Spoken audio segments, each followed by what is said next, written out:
आप अपनी समझदारी से ऊपर उठना ही नहीं चाहते। हम आपको क्या सिखा रहे हैं? पहले आप प्रसन्न होना सीखिए। घर में आपको किसी भी तरह की समस्या है, बेटा के साथ, बेटी के साथ, आप ज्यादा बेटा बेटी को परेशान करते हैं। बेटा बेटी इतने परेशान हमें कभी नहीं दिखते। चाहे वो पढ़ रहा हो या ना पढ़ रहा हो, चाहे उसकी शादी हो रही हो ना हो रही हो, उसको कोई परेशानी नहीं। फिर वही बात, महाराज उसको क्यों होगी, हम उसके मम्मी पापा हैं। तो मतलब मम्मी पापा उसकी परेशानी को ही झेलने के लिए बने हो, तो झेलो, हमें क्या दिक्कत है। धर्म क्या कहता है? पहले अपने आप को सुखी बनाओ। क्या कहता है धर्म? भगवान जिनेंद्र देव की भक्ति करते हो, पूजन करते हो, स्तुति करते हो, तो भगवान की स्तुति का भी क्या फल कहा जा रहा है? पहले क्या करो? हे भगवान मुझे प्रसन्न करो। जब तुम्हारी प्रसन्नता बढ़ जाए तब भगवान से कहना, भगवान मेरे बेटे को भी प्रसन्न करो, मेरी बेटी को भी प्रसन्न करो। पहले तुम तो प्रसन्न हो लो। तो जब तक व्यक्ति खुद की प्रसन्नता के लिए कोई पुरुषार्थ नहीं करेगा, भगवान की भक्ति नहीं करेगा, वह कभी भी दूसरों के साथ रह करके, दूसरों के पास रह करके भी और उनको अपना मान करके भी प्रसन्न कभी नहीं हो सकेगा। समझ में आता है? नहीं आता? क्या आता है बताओ? यहां पर आपको एक परिवार दिखाई दे रहा है, सामने देख रहा हो ना, ये जबलपुर का परिवार है। कल जो आपने दृश्य देखा, जो आपको लास्ट में वह ऐलक महाराज बैठे हुए दिख रहे हैं, अनुकर्ष सागर महाराज, उनके ये जन्मदात्री माता पिता हैं। सुनते हो? आज जब हमने उनसे बात की तो मुझे पता पड़ा कि देखो कैसे माता पिता कितने धर्म और संस्कारों के साथ बच्चों को आगे बढ़ाते हैं कि उनके लिए इस बात की बड़ी खुशी होती है कि बच्चा धर्म के मार्ग पर चला, तो ये हमारे लिए बड़ी खुशी होने की बात है। और कभी भी बच्चे को पढ़ाते हुए, आगे बढ़ाते हुए, उसे धर्म का जब विचार उसके अंदर आया तो उसे रोका नहीं। तो क्या करने जा रहा है? ये सौभाग्य है कि बच्चा धर्म के भी मार्ग पर जा रहा है, तो हमारे लिए प्रसन्नता की बात है। ताली बजाओगे तो फिर तुम्हारे ही ऊपर ऐसा भाव आ जाएगा फिर। हाँ, इसलिए मत बजाना। नहीं समझ आया? ऐसे माता पिता कभी देखने को मिलते हैं जो सहर्ष हर्ष के साथ अपने बच्चे को प्रेरित करें, हाँ ठीक है बेटा, तू बहुत अच्छा, तेरा विचार, तुझे स्वतंत्रता है, तू अच्छे मार्ग पर जा रहा है, मुझे प्रसन्नता है, मुझे कोई दुख नहीं। ऐसा संस्कार माता पिता में भी अगर आता है तो वह भी मिथ्यात्व मोहिनी कर्म की मंदता होने पर ही आता है। जिसे धर्म समझ में आता है उसी के अंदर धर्म का संस्कार आता है। आपको अपने मन के अंदर सिर्फ रोने के अलावा और कुछ नहीं आता। चाहे आपको कितना भी कुछ अच्छा मिले तब भी आपको रोना है, क्योंकि आपको रोने की आदत है। तो हम हमेशा यही देखते हैं, अधिकांश माता पिताओं को जबरदस्ती रोने की, परेशान होने की आदत होती है। बच्चे जो करना चाहते हैं उन्हें हम करने नहीं देते। हर बच्चे को हम अपने हिसाब से चलाना चाहते हैं, और बच्चा अगर गलत कर रहा हो तो रोकना ठीक है, लेकिन अगर बच्चा अच्छा भी करता है तो भी हम उसको रोकते टोकते रहने की आदत में बने रहते हैं। और अगर बच्चा दुखी नहीं होता है तो भी हम उसके सामने रो रो करके उसको दुखी बनाने की कोशिश करते रहते हैं। ये हर एक माता पिता का हिसाब किताब है। इसलिए आपके लिए जब भी कभी ये रोने की भावना आए, किसी भी कारण से आपको चिंता प्रकट हो, तो आपको क्या सोचना चाहिए? आप उसके भविष्य के कर्ता हैं। आप उसके भविष्य को संवारते संवारते उसे अच्छा सुख दे देंगे? बताओ, दे देंगे? आप उसकी जबरदस्ती शादी करा देंगे और शादी कराने के बाद वो शादी चलेगी तो किससे चलेगी? तुम्हारे धक्का लगाने से? बोलो बोलो। देखते हो आजकल क्या चल रहा है तमाशा। आपने शादी तो करा दी, अब शादी कराने के बाद में वो शादी महीने, 2 महीने, 4 महीने, 10 महीने चलेगी तो किससे चलेगी? वो तो उन्हीं दोनों के पुण्य से चलेगी ना, कि तुम्हारे चलाने से चलेगी? बोलो तो मेरी अम्मा हो। क्या बोलूं और मैं? सबसे ज्यादा व्यर्थ का रोना, व्यर्थ का गाना इन औरतों के और कुछ काम ही नहीं ऐसा लगता है।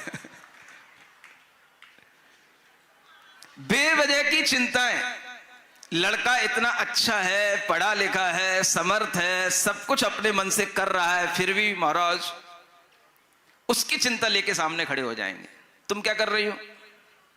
मेरा काम तो बस उसकी चिंता करना है, और क्या काम रह गया बस।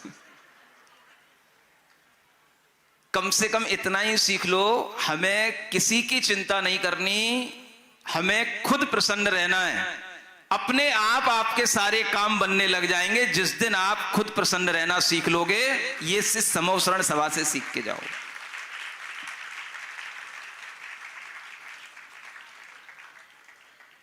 इसलिए ये हमेशा ध्यान रखो, हर बेटे का संबंध, बेटी का संबंध, उसकी किसी भी तरीके की जॉब, उसका कैरियर, सब कुछ बनता है उसके अपने कर्म फल से बनता है, तुम्हारे करने से नहीं बनता, तुम्हारे रोने से नहीं बनता।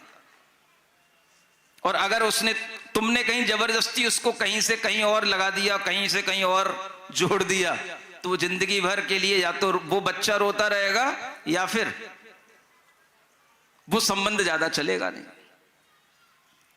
तो क्या सोचना? अब एक अंतिम बात बोलूं? बोलो तो। अंत करूं कि नहीं करूं? कि सुनने में आनंद आ रहा है कि सारे करम्मल आज ही धोलोगे?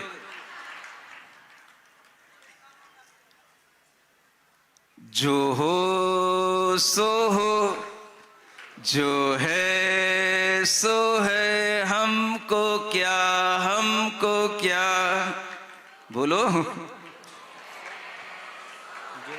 ये भी बोलने में ताकत लग रही है क्या? हमको क्या, ऐसे कैसे बोल दूं महाराज?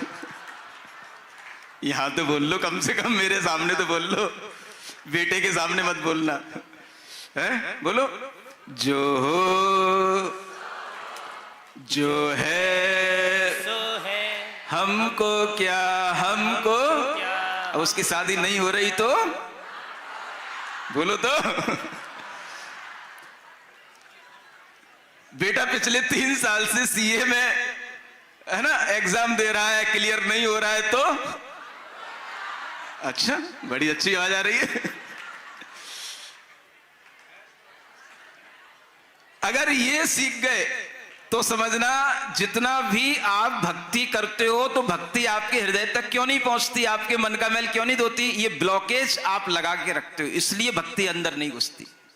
समझ आ रहा है ना? ये जो भजन है ये भक्ति के ब्लॉकेज खोलने के लिए है, जो आपके लिए ये बीच में अवरोध है जिसके कारण से भक्ति आपके अंदर प्रवेश नहीं करती। तो क्या बोलना? ये हार्ट के ब्लॉकेज जो डॉक्टर खोलता है उसको इसीलिए खोलना पड़ता है। अगर वो ब्लॉकेज तुम यहां खोल लो पहले से ही भगवान की भक्ति करते करते, मैं गारंटी से कहता हूं किसी को भी हार्ट ऑपरेशन कराने के लिए डॉक्टर के पास नहीं जाना पड़ेगा। सारी आर्टरी सब कुछ जो ब्लॉकेज होते हैं वो बाद में आते हैं, पहले यही ब्लॉकेज हमारे मन के अंदर बन जाते हैं जो हमारे हार्ट में ब्लॉकेज का काम करते हैं।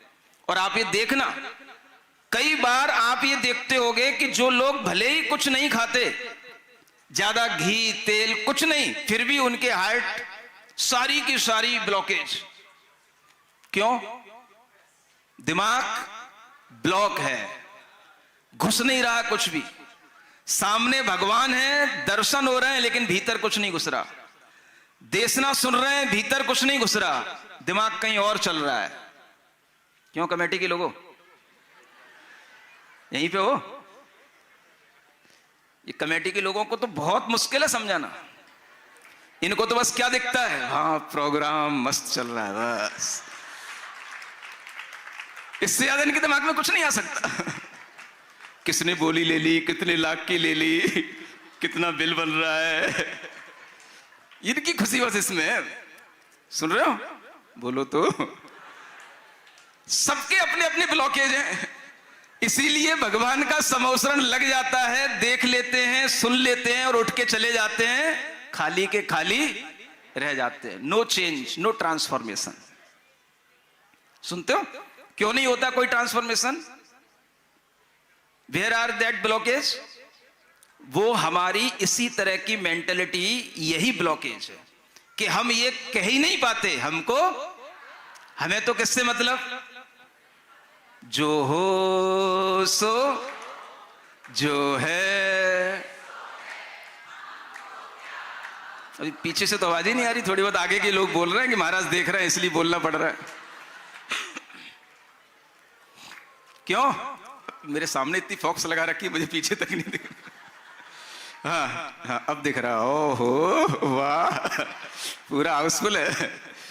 तो बोलो तो भाई, पीछे से सो गए क्या कुर्सियों पे बैठे बैठे? बोलो जो हो, दोनों हाथ खोल के ऊपर भगवान के पास तक अपने हाथ पहुंचा करके, जो हो सो जो है सो हमको क्या, हमको। इतना खुश होना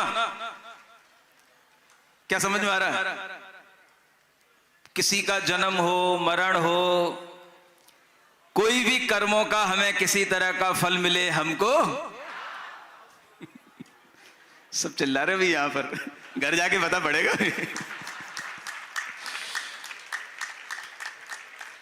बोलो जन्म सुनिश्चित, मरण सुनिश्चित,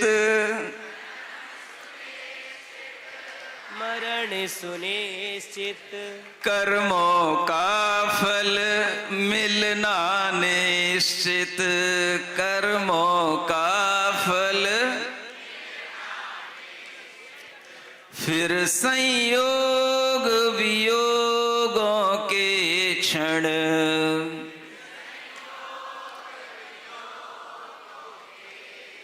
ये संयोग और वियोग समझते हो? कौन सा संयोग वियोग तुम्हारे लिए दुख होगा? अनिष्ट का संयोग और इष्ट का वियोग।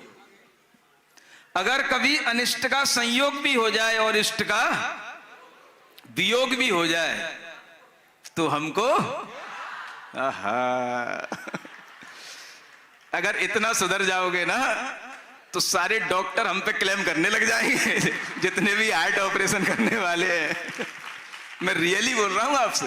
हाँ, अगर आपको अपने हार्ट में ब्लॉकेज खोलना है और ये आपको अचानक से पता पड़ता है कि सारे की सारी जो नसें हैं, आर्टरीज हैं, धमनियां हैं, ये सारी की सारी ब्लॉकेज है। हाँ, अभी ऐसा ही एक केस हुआ सामने, अभी बोलूंगा नहीं मैं क्यों, कुछ भी गलत खान पान नहीं और कुछ नहीं, और फिर भी क्यों, तो उसके ये बहुत बड़े बड़े कारण हैं। अगर आप धर्म का मर्म समझें तो आप केवल इस धर्म से ही सुखी हो सकते हैं जो आपको यहां बताया जा रहा है। जन्म सुनिश्चित, अब तो याद हो गया सबको, कर्मों का फल, फिर संयोग वियोगों के क्षण, घबराने से क्या। बोलो दोनों हाथ खोल के, जो हो जो है सो है हमको, हमको कोई मरे कोई कुछ करे हमको।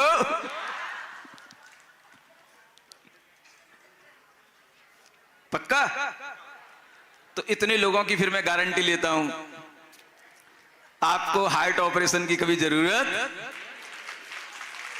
बजाते रहना ओम अरहम नमः